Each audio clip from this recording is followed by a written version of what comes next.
হবে স্থানীয় বাংলা সংবাদ। আসসালামু আলাইকুম। সন্ধে 7টা। বাংলাদেশ বেতার সিলেট সংবাদ পড়ছে নন্দিনী রায়। সিলেটে ভূমিকম্প অনুভূত হয়েছে। আজ বিকাল 4:55 ভূমিকম্পটি অনুভূত হয়।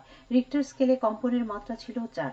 এতে তাৎক্ষণিক কোনো ক্ষয়ক্ষতির খবর পাওয়া যায়নি। ভূমিকম্পের উৎপত্তি স্থল ছিল সিলেট থেকে 107 কিলোমিটার দূরে ভারতের ত্রিপুরায়। দেশের সকল চা শ্রমিক জনগোষ্ঠীর অংশগ্রহণে মৌলভীবাজারের শ্রীমঙ্গলে দিনব্যাপী ফাগুয়া উৎসব অনুষ্ঠিত হচ্ছে আগামীকাল।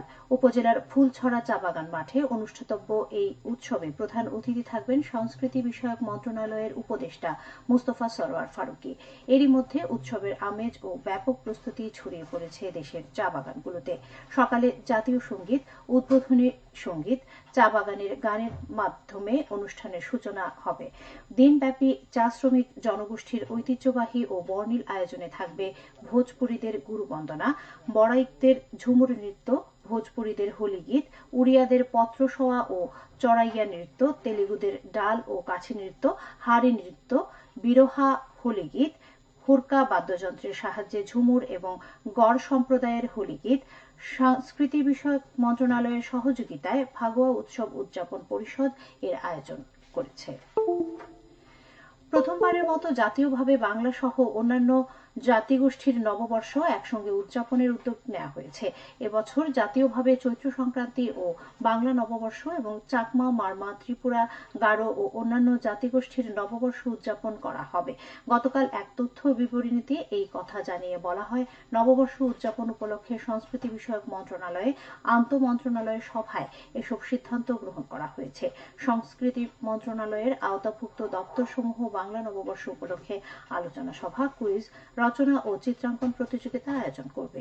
প্রতিটি জেলা উপজেলায় পহেলা বৈশাখের শোভাযাত্রা ও সাংস্কৃতিক অনুষ্ঠান হবে। সকল শিক্ষা প্রতিষ্ঠান নিজস্ব ব্যবস্থাপনায় সাড়ম্বরে বাংলা নববর্ষ উদযাপন করবে। সকল কারাগার, হাসপাতাল ও শিশু পরিবারে ঐতিহ্যবাহী বাংলা খাবার সরবরাহ করা হবে। সকল জাদুঘর ও প্রত্নতত্ত্ব সর্বসাধারণের জন্য উন্মুক্ত রাখা হবে। এছাড়া বিদেশে অবস্থিত বাংলাদেশ মিশন সমূহও বাংলা নববর্ষ উপলক্ষে বিশেষ অনুষ্ঠান আয়োজন করবে। ফিলিস্তিনের গাজায় ইসরায়েলের বর্বর ধ্বংসযজ্ঞ ও ভয়াবহ মানবিক বিপর্যয় সৃষ্টির প্রতিবাদে বিক্ষোভ মিছিল ও সমাবেশ অনুষ্ঠিত হয়েছে মৌলভীবাজারে।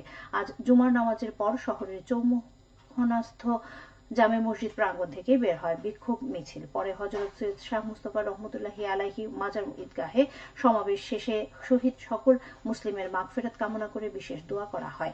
এতে সহস্রাধিক মুসল্লি অংশ নেন। তৌহিদি ছাত্র জনতা এর আয়োজন করে। সিলেটের গোয়াইনঘাটে সেবা ফাউন্ডেশন মেধাবৃত্তি পরীক্ষা 2024-25 এর সনদ ও পুরস্কার প্রদান অনুষ্ঠিত হয়েছে। আজ বিকেলে উপজেলা পরিষদ হল রুমে এই অনুষ্ঠানের আয়োজন করা হয়। এতে অতিথি ফাউন্ডেশন নেতৃবৃন্দ ও পরীক্ষায় অংশগ্রহণকারী শিক্ষার্থীদের অভিভাবকগণ উপস্থিত ছিলেন। দৈনিক আমাদের সময়ের মফস্বল সম্পাদক ও মৌলভীবাজারের বড়লেখা উপজেলার গ্রামতলার কৃতি সন্তান মোহাম্মদ শাহজাহান কমরের দাফন সম্পন্ন হয়েছে।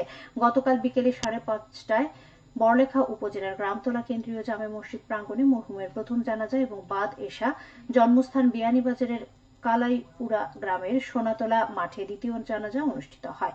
পরে পারিবারিক কবরস্থানে চিরনিদ্রায় শায়িত করা হয় এই বর্ষিয়ান সাংবাদিককে। এর আগে গতকাল ভোর 4:45 রাজধানীর মুগদা মেডিকেল কলেজ হাসপাতালে চিকিৎসাধীন অবস্থায় তিনি শেষ নিঃশ্বাস ত্যাগ করেন। মৃত্যুকালে তার বয়স হয়েছিল 56 বছর। কর্মজীবনে তিনি বিভিন্ন জাতীয় ও স্থানীয় পত্রিকায় কাজ করেছেন।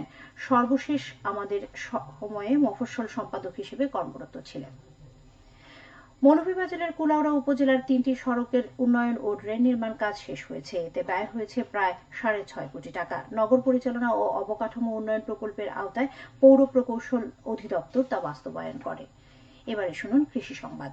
হবিগঞ্জের মাধবপুরে কৃষকদের মাঝে বিনামূল্যে বীজ ও রাসায়নিক সার বিতরণ করা হয়েছে। গতকাল বিকেলে মাধবপুর কৃষি প্রণোদনা কর্মসূচির আওতায় ক্ষুদ্র ও প্রান্তিক কৃষকদের মাঝে বিনামূল্যে এই বীজ ও রাসায়নিক সার বিতরণ করা হয়।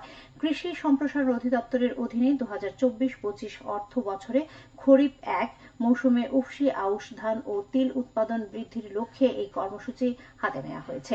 উপজেলা কৃষি সম্প্রসারণ অধিদপ্তরের উদ্যোগে উপজেলার 6,500 জনকে উফশি ধানের বীজ এবং 20 জনকে তিল বীজ তুলে দেওয়া হয়।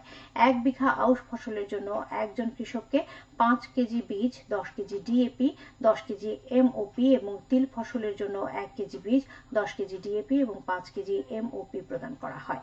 সবশেষে আবহাওয়া রাত 1টা পর্যন্ত পূর্বাভাসে বলা হয়েছে সিলেট সহ পার্শ্ববর্তী এলাকায় কোনো সতর্কবাণী নেই এবং কোনো সংকেতও দেখাতে হবে না। আজ সিলেটের সর্বোচ্চ তাপমাত্রা ছিল 33 ডিগ্রি এবং সর্বনিম্ন 21 ডিগ্রি সেলসিয়াস। বাতাসে আর্দ্রতা ছিল সকালে 87 এবং সন্ধ্যায় 61%। আগামীকাল সিলেটে সূর্যোদয় হবে 5টা 33 মিনিটে এবং অস্ত যাবে 6টা বেজে 14 মিনিটে। সংবাদ শেষ হলো। পরবর্তী স্থানীয় সংবাদ প্রচারিত হবে আগামীকাল সকাল 8টা 10 মিনিটে।